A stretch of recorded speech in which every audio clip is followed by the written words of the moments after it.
ఇక USA security alert జారీ చేస్తుంది. పాకిస్తాన్లోని లాహోర్, పంజాబ్ యుఎస్ ఎంబసీలోని సిబ్బందిని సురక్షిత ప్రాంతాలకు వెళ్లాలని ఆదేశించింది.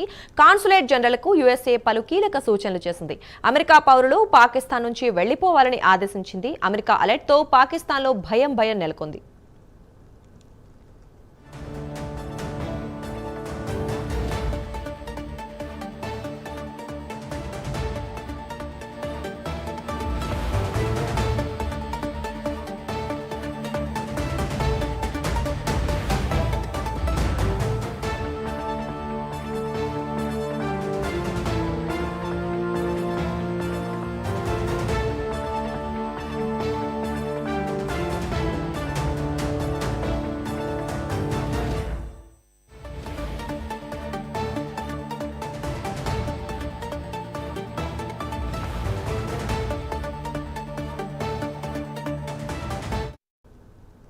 యుఎస్ఏ సెక్యూరిటీ అలర్ట్ జారీ చేసింది. పాకిస్తాన్లోని లాహోర్, పంజాబ్ యుఎస్ ఎంబసీలోని సిబ్బందిని సురక్షిత ప్రాంతాలకు వెళ్లాలని ఆదేశించింది.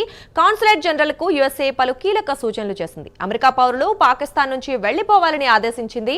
అమెరికా అలర్ట్తో పాకిస్తాన్లో భయంకర పరిస్థితి నెలకొంది.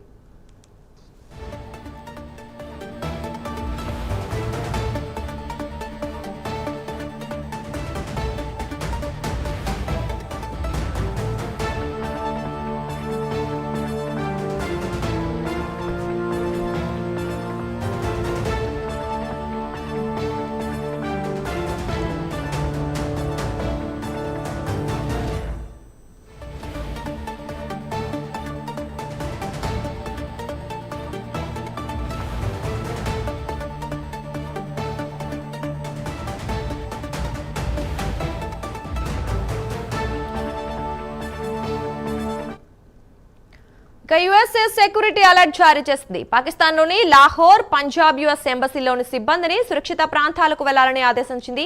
కాన్సులేట్ జనరల్కు యుఎస్ఏ పలు కీలక సూచనలు చేసింది. అమెరికా పౌరులు పాకిస్తాన్ నుంచి వెళ్లిపోవాలని ఆదేశించింది.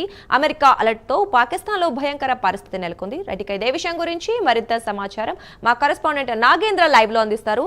చెప్పండి నాగేంద్ర, అమెరికా అలర్ట్తో అంటే మనం అక్కడ పాకిస్తాన్లో ఖచ్చితంగా భయంకరమైన పరిస్థితులు ఉన్నాయని మనం ఖచ్చితంగా నిర్ధారించవచ్చా?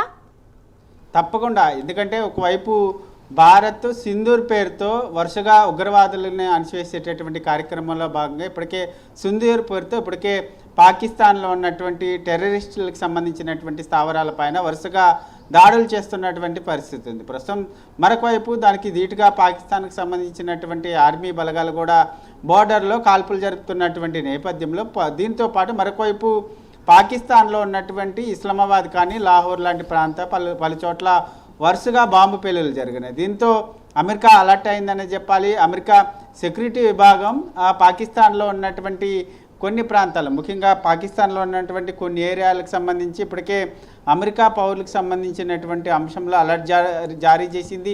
దాంట్లో ప్రధానంగా లాహోర్, పంజాబ్కి సంబంధించినటువంటి యుఎస్ఏ ఎంబసీలో ఉన్నటువంటి సిబ్బందిని ప్రధానంగా సురక్షిత ప్రాంతాలకు తరలి వెళ్ళాలంటూ కూడా ఇప్పటికే అమెరికా అలర్ట్ జారీ చేసినటువంటి నేపథ్యంలో ప్రస్తుతం పాకిస్తాన్లో ఒక భయాందోళనకరమైనటువంటి పరిస్థితులు అయితే నెలకొన్నాయి. ఎందుకంటే ఎప్పుడూ లేనటువంటి విధంగా ఇప్పుడు మొదటిసారిగా, ఎందుకంటే గతంలో కూడా చూసాం మనం సర్జికల్ స్ట్రైక్ జరిగినటువంటి సమయంలో కూడా అమెరికాకు సంబంధించినటువంటి సెక్యూరిటీ విభాగం ఇప్పుడు కూడా పాకిస్తాన్లో అలర్ట్ ఇవ్వలేదు. పాకిస్తాన్లో ఉన్నటువంటి అమెరికా పౌరులంతా కూడా సురక్షిత ప్రాంతాలకు వెళ్ళిపోవాలంటూ కూడా గతంలో ఎప్పుడు కూడా చెప్పలేదు. అలాంటిది ఈసారి సింధూర్ పేరుతో టెర్రరిస్టుల పైన దాడులు చేసిన తర్వాత మొదటిసారిగా అమెరికా సెక్యూరిటీ విభాగం అలర్ట్ జారీ చేసింది.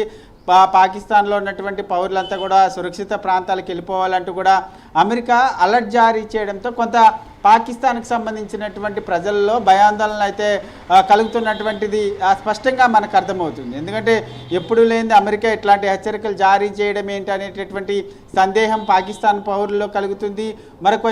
ఒకవైపు భారతదేశ కేంద్రంగా సింధూర్కి సంబంధించినటువంటి అంశం కానీ, మరొకవైపు పాకిస్తాన్ ప్రతిదాడులు చేస్తే ఏ విధంగా ముందుకెళ్లాలన్న దానిపైన వరుసగా ఒకవైపు అఖిలపక్ష సమావేశం కానీ, కేంద్రంలో అఖిలపక్ష భేటీ కానీ, మరొకవైపు ప్రధాని మోడీతో అజిత్ దోవల్ భేటీ కానీ, ఈ వరుస భేటీలు కొంత పాకిస్తాన్లో ఉన్నటువంటి ప్రజల్ని భయాందోళన రేకెత్తిస్తున్నటువంటి పరిస్థితి ఉంది. దీనికి అదనంగా ప్రస్తుతం అమెరికా చేసినటువంటి సెక్యూరిటీ అలర్ట్ కూడా కొంత పాకిస్తాన్ ప్రజల్ని భయాందోళనకు గురి చేస్తున్నటువంటి పరిస్థితి అయితే కనిపిస్తుందని చెప్పాలి.